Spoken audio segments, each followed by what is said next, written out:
Добар ден, драго ми е да денес имаме прилика да поразговараме за една многу интересна фирма во општина Делчево. Нашиот гостин би сакал прво да се представи.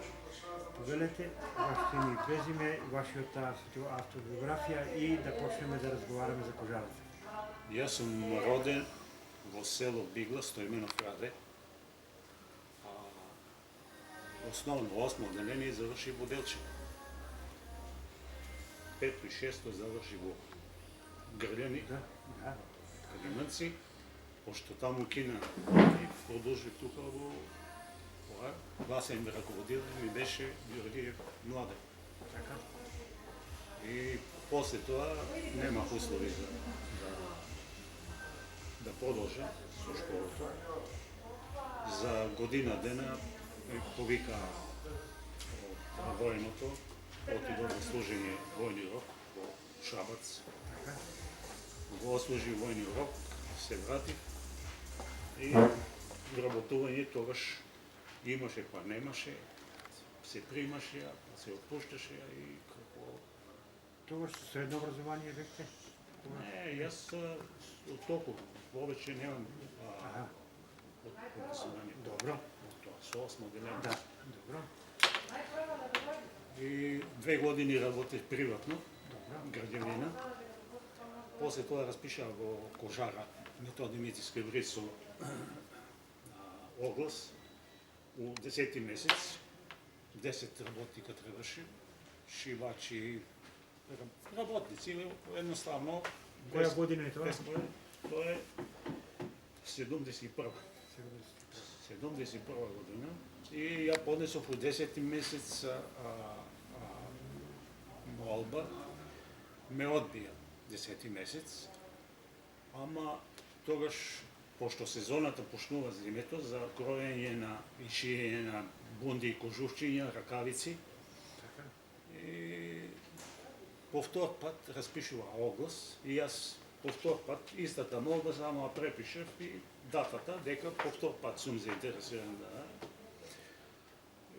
на работнички совет ме прима. Мене уште 14 работника. Тогаш 15 работника тргнавме на 11.11.71 година. Кога почнува да работи кожарата? Во кој период? Кожарата Методи Мицевски Брицо работи, ама не како кожара Методи Мицевски Брицо, него како кожара Напредок. Добро. Тоа е 6-та година. Добро. 6-та година почнува со 16 работника. Добро. Ама тогаш примитивно се работеше со не со машини, него повеќе работна рака со примитивни алатки. Добро. За почеток 16 работника се работеле некаде околу 5-6 години. Добро. За тоа време кожара Методи Мицевски Брицо, така после смртта на Методи Мицевски Брицо, Добро. ја регистрира како Методи Мицевски Брицо и овие работници се префрлува во кожара Методински Брицо, ама со по-усовршено, со машините обезбедени работи. Погон од кого се прави во Делчево? Погонот мислам дека 6-та, тоа е некаде 65 година, новија погон, кожара, стара кожара, Методи Мицевски Брицо. И тамо почнува некаде со за почеток во конфекција 7 души. Шивачи, кројачи на крзно 10 души. Од тие бех 10 души и јас. 10 работници. Така работевме за едно 3-4 години до 74. 74 почна односно 73-та почнаа да дополнува имаше погон чачкалица во стариот расадник. Таму имаше 12 вработени, 73 година ги префрлија во Методи Мициски Брицо. И така се постепено се зголемуваше кожара. Од овие, пред мене, јас не сум го затекнал, како директор е бил Блажо Речката. После него, точно не знам велика колку ја бил како директор, дали 2 години или повеќе, военен се бил Деспотовски колон од свет. Така да после него, ама они се валда почесто менјали и Манчев Љубов. Овие не сум ги ја затекнал, да не се работели пред, значи од 65 до 71. Така да потоа во кожара почнаа да се зголемат работници, уште дојде за директор дојде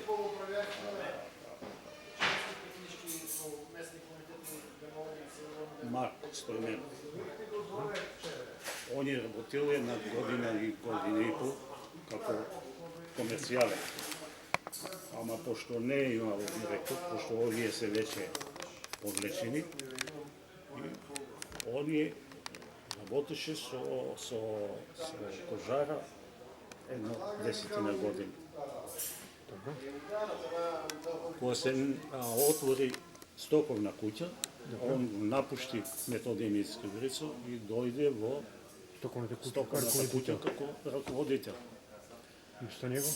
Место него, пошто немаме друг директор, тогаш со факултетите работи, како беше рекоте претходно, а треба, имаме патник Божо од Белград. Он дојде како директор и потоа набрзо дојде Маријан Ѓордиевски. И он го стави него како комерцијален.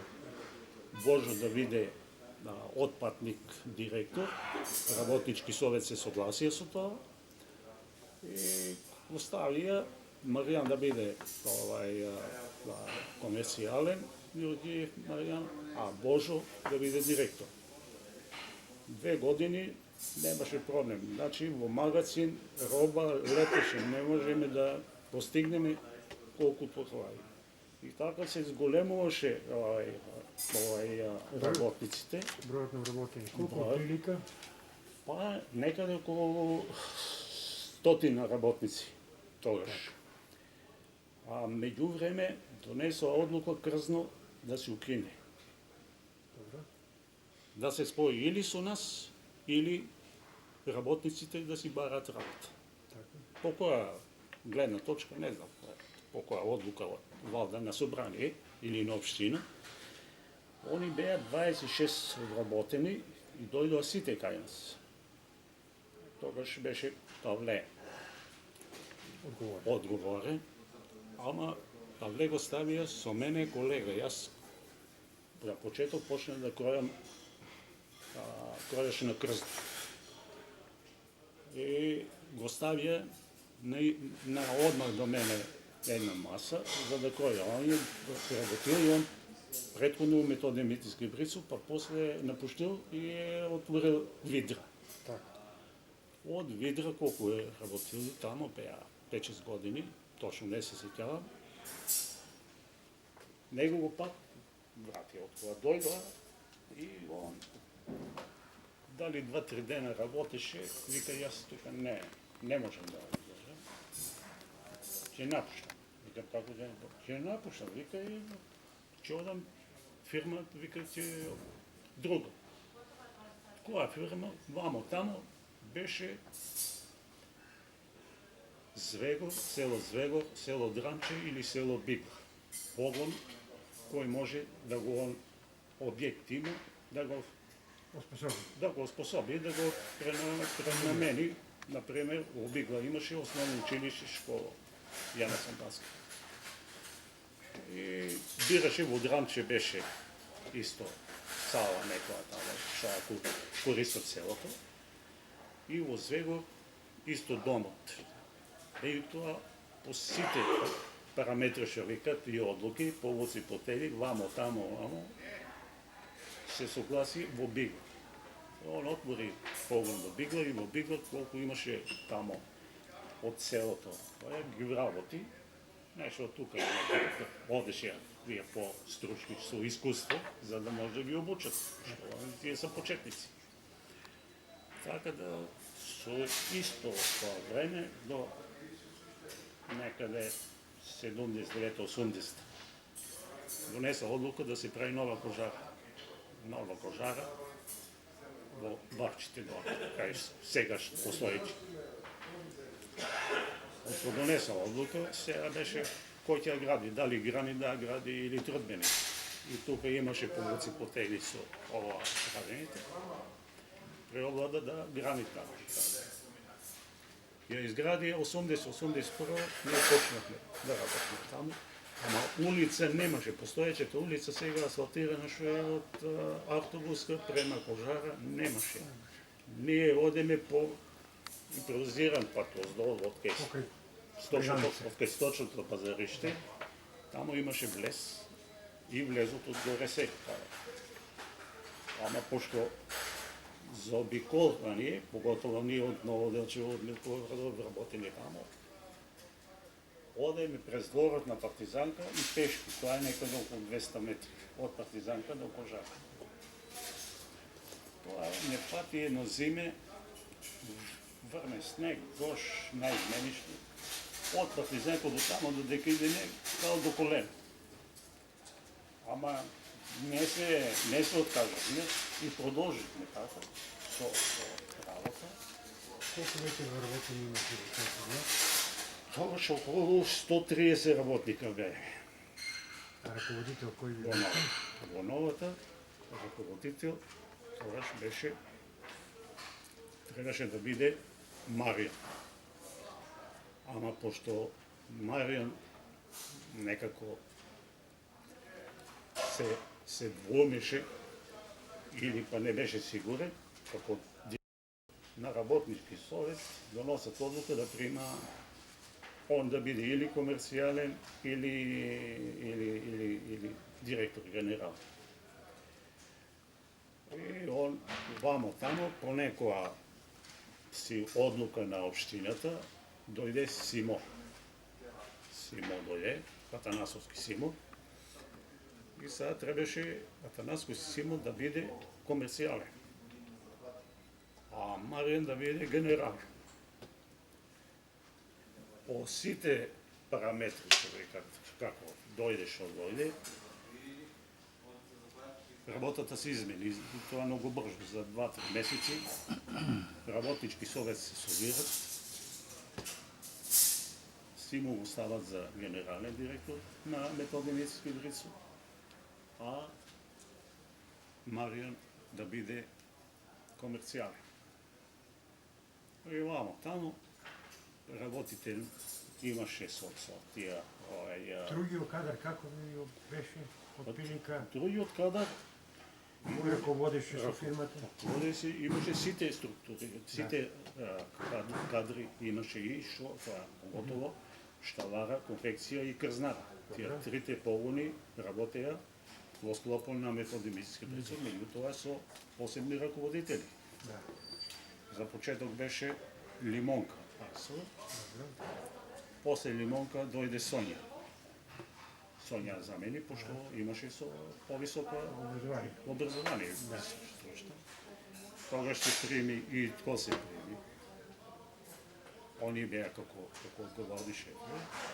И потоа у конфекција беше Ристовски Павле. А вие како напредувавте? Имавте вие... Јас за тоа време,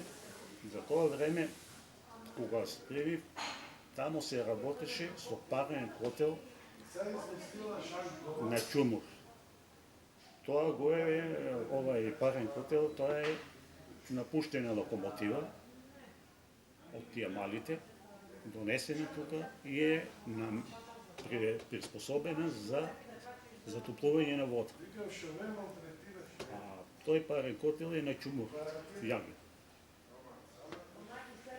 Бил сам и на истовар на јаглен, и на истовар на кожа, сирова кожа, ние добиваме сирова кожа од Австралија претежно. Тие бали беа четворица, треба да ја дига. Тоа е по 100-120, зависно колку пакофот. Тоа бил сам и во конфекција, беш 2 години и во шталара, заменував еден колега. Имаше сушара нова, ја добија, и на сушар работе. Значи, немаше работно место кое не сум бил. Тоа се до 81. Потоа имаше потреба за извоз на автопреслаки. И требаше да има контролор, главен и одговорен, што ќе одговара за ова. И јас се пријавив и тогаш беше меѓу шефот и директорот дали јас да сум или друг да биде. Викам, слушај, јас од тоа што се разбирам, работата ми е позната, ставете ме месец, дена, два, ако не одговарам, за проба, ако не одговарам, јас сам ке си напушта на тоа работа место кај што бех пројаш. Иако ги поминах сите фази во пожара, за работа. Тема добро, се согласија некако. И откога се согласија, јас викам, ќе си ја гледам работата, како што и до сега. Например, кај мене шеф или директор ме затекнал дека седа. Ја, како по некој човек, ќе го види директор иде и ќе стана. Ја, ако сам изморен и ако сам веќе со норма, јас си седа, мога да се извина ако нешто ме пита, да стана да му одговор. Не сум имал проблеми, мислам вака како проблем, работник проблем. Така да за тоа време останав ја на работно место контролор за извоз на автопреслаки. И отприлика ние работеме некаде околу 6-7 купци германци, што по 1 до 2 камиона шлепери ние извоземе секој месец. За Германија? За Германија. Добро. 16 години јас работих на тоа работа. Ја нема приговор ни за едно парче. Пуштено, пропуштено и неквалитетно. Колку имаше вкупно на максимум број на вработени во пожара и како ви изгледаше, ствари, која е платата од прилика што е? Последна бројка со 180 вработени, кога се споиме со Годел. 81. Со Годел, кога се споиме, тогаш се споја Методи Мицевски Брицо, И Годел. Годел, Крзно, Борка Левата Прилеп Тоа која година? и Шартетово, 81 година. И со Годел тргна работите уште по засилено. Тогаш доле нови машини, нов парен котел, ние порано овај котел што беше на чумур на јаглен го заменивме уште во старата со котел на нафта. Ама тоа беше мал капацитет и не задоволуваше. А доле во новата пожара што отидовме 80-та година, таму имаше парен котел на мазут. И ден денеска постои. Ако не е продаден некаде да е земе, така да. Платите како ви изгледа? Платите, јас се до 97 година работех, 16 години на ова, претходно работех на други работни места, така да. Од 97 во јуни месец ја напуштив како технолошки. Дојде прво соопштение некаде почетокот на годината, 97 и напуштија 5 колеги. Ама овие беа пред пензија. Месец, два, три, пола година, до година. И им дадоа по 100 марки секој месец до пензија. И веќе во пензијата веќе одредуваат од пензијскиот фонд. Јас останав до 15 или 20 беше ова јуни, распишува трето сообщение. Кој сака да напушти технолошки, тоа е на ниво на Годел, не само во Делчево, и во Шартето, и во Боркалевата, и во Крзно, и во Делчево, тие сите што бееме споени со Годел, тие сообщенија важеа за или сам да се пишеш, или ако не се пишеш сам, а не си потребен на комбинато, они те пишеа и те пуштат технолошки. Фати, јас тогаш зимах околу 15-16 илјади денари. Кога најголеми плати сте зимали од прилика? Па мислам последните 5 години зимаме 15-16 илјади тука. Ретко имаше, поготово тие што работеа на норма, можеше да зимаш и по 18 и по 20. Ја, пошто сам со 8 одделение, на мене имаше со више од канцеларии. Вика, не заслужуваш ти таа плата да взимаш, пошто немаш школа.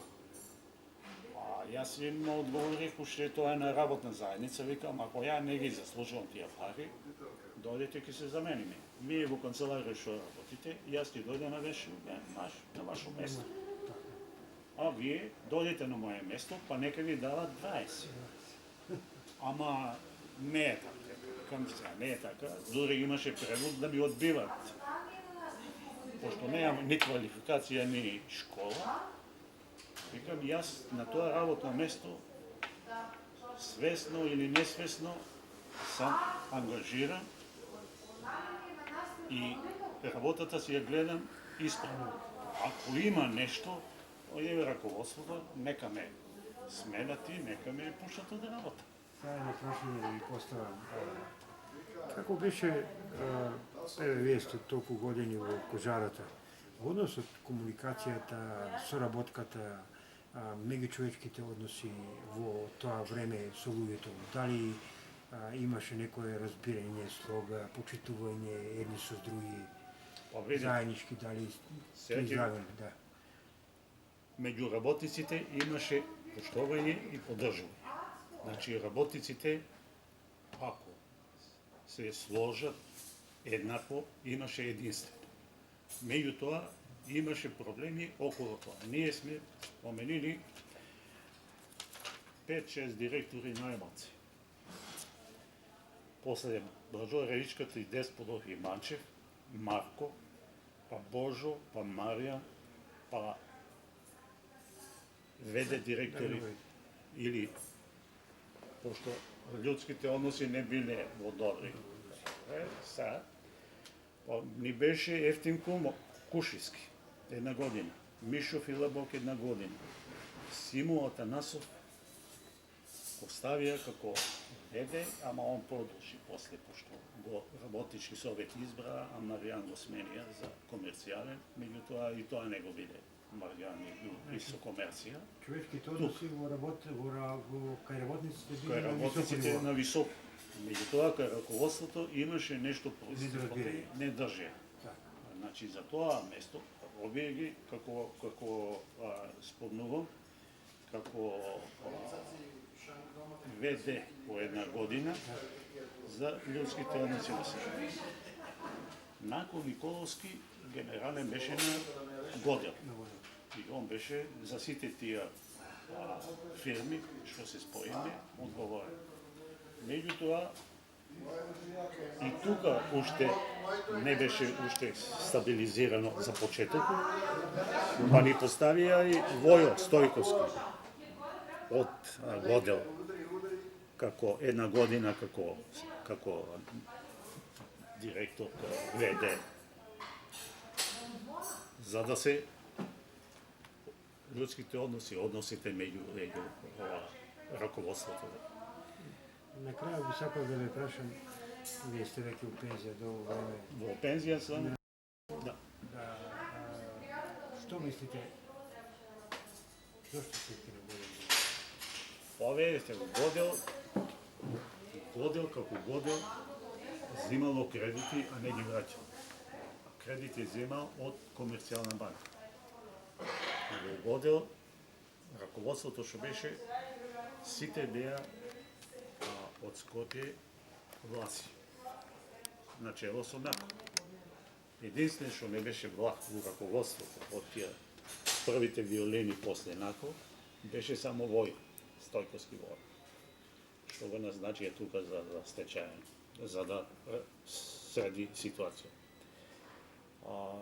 Јас бех член на 40 вработени како акционери.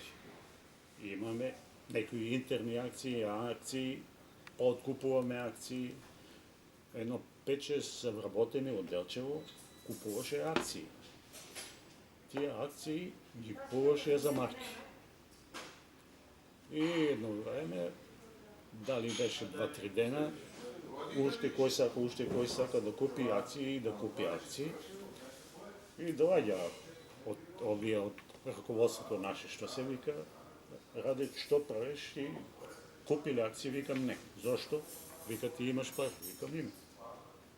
За да покупи, јас мога да земам за 4-5 илјади марки, мога да купа акции. Меѓутоа, не гледам ја тука перспектива. Зашто? Еве зашто. Пошто представав јас овие акционери од Делчево и одеме на завршни сметки, состаноци на крај на година и на 6 месеци, кои ќе се соберат раководството во Скопје, таму сите одеме, и крајно салдо нула. Викам си добро, јас со моето образование можда се потрефнало да е нула салдо. Вториот состанок исто нула. И на третиот состанок мене ми запали некако сијалицата црвена. Викам тука нешто ќе се случило.